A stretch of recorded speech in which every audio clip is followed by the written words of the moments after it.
My little niece asked me a question yesterday, and I still don't know how to answer it. You with no answer? Now I have to hear it. What did she ask? She's only 6. She looked at me, very serious, and said, "Auntie, is it better to be rich or to be loved?" That's a huge question for such a small person. I know. And do you know what I said?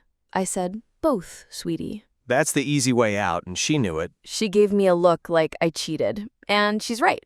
Both is not really an answer. No, it isn't. One day life makes you choose, and then you see what you really believe. So that's our show today. Hello and welcome back, everyone. I'm Stasy. And I'm Mike. Glad to be here with you again. And here's the question for all of us. Love or money? What is more important? But before we start, let's be fair. What kind of money are we talking about? What do you mean? There's enough to live money, and there's yacht and gold money. They're very different. True.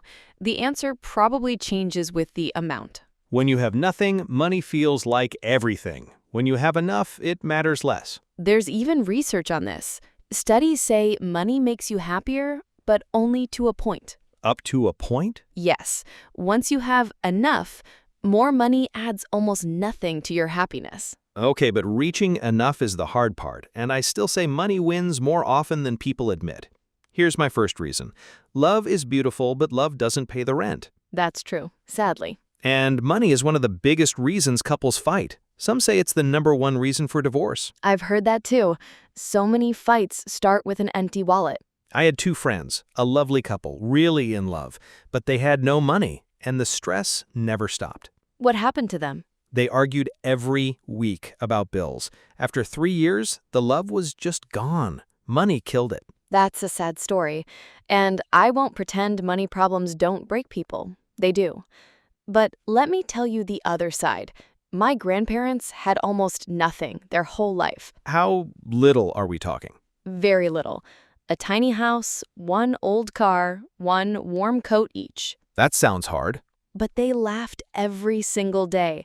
50 years together and still holding hands at the end. Okay, that's beautiful. I won't fight that. So, money problems break a weak love. A strong love can grow even when times are hard. Maybe. But your grandparents still had a roof over their heads. Take away the roof and see what happens. That's fair. Even strong love needs a little ground to stand on. And here's what money really buys: time and freedom. Time? What do you mean?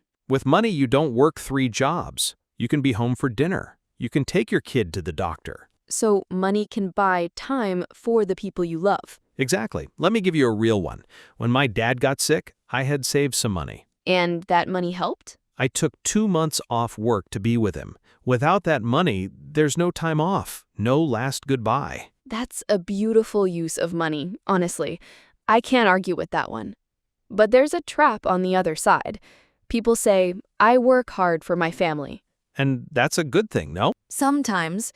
But I knew a man who worked so much, he saw his kids only on Sundays. For their future, though. That's what he said. Then the kids grew up, moved away, and barely called him. He bought their future and missed their childhood. Yes. He gave them money instead of himself, and money was not what they wanted. But for me, it all comes down to one thing. Money buys plenty, just not the things that matter most. Like what, for example? A real friend, a partner who loves the real you, someone who stays when you have nothing. Okay, that's true. You can't buy a true friend. You can buy people around you, but not people who love you. Let me tell you a story, too. I once worked for a very rich man. Huge house, fast cars, everything. That sounds like the dream. But his phone never rang for him, only for business. On his birthday, nobody came. That's so sad. All that money and no one to share it with. It taught me something. A big house can be the loneliest place on earth. Think about people who win the lottery too. Suddenly, so much money. The big dream, right? Free money out of nowhere. But here's the strange part.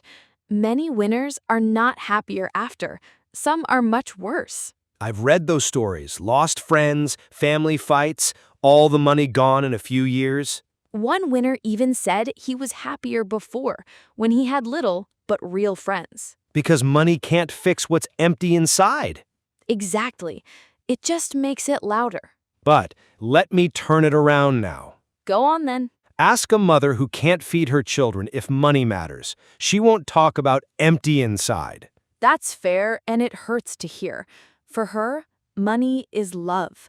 Money is keeping her child alive. Right. Sometimes money is not the enemy of love. Sometimes money is how you show it. Let me ask about something heavier. At the end of life, what do people remember? The people they loved, I think, not their bank account. There's a real story about this. A nurse spent years with people in their last days. And she listened to them? She wrote down what they wished for most. Near the top, they wished they had not worked so hard. Not, I wish I made more money. Never that. They wished for more time with family, more laughing, more love. That's a hard one to answer, I'll admit. That's my whole heart right there. But here's my answer. They could think about love at the end because money was never their real problem. That's an interesting way to see it. A person who spent every day afraid of bills, they think about money at the end too. It never let them go. That is also true. We're back to enough again. So maybe the honest answer is this. You need enough money to be free from fear. And after that, love is the thing that fills the life. I can live with that. Enough money first, then love on top. And I'd say it the other way. Love first and enough money to protect it. Same words, different order. But the order is the whole argument, isn't it? It really is. And here's the danger I see. People chase more long after they have enough. And they give up the dinners, the friends, the small days for money they don't even need. So my advice is simple. Know when you have enough and stop treating love for more. And mine is this. Don't be so romantic that you forget money. Money worries can quietly kill a happy home. Both warnings are real. They are. You watch the love, I'll watch the money. So, my niece, if you're listening, my answer is love. Money helps, but love is the thing that lasts. And mine is money, not for the money itself, but for the freedom and safety it gives the people you love. Two different answers for one little girl. But if she remembers one line from us, let it be this. Never sell the people you love for a bigger number. That one we both mean with our whole hearts. Before we go, we want to hear from you, and please be honest. If you had to choose right now, love or money, what would you pick? Have you ever chosen one and lost the other? Tell us your story. And do you really think a person can have both? And the big one, are you with me or with Mike? Team love or team money? Tell us in the comments. We read them all. Thank you so much for spending this time with us. Take care, everyone.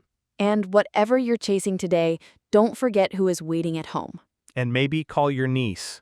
I will. See you next time. Bye, everyone.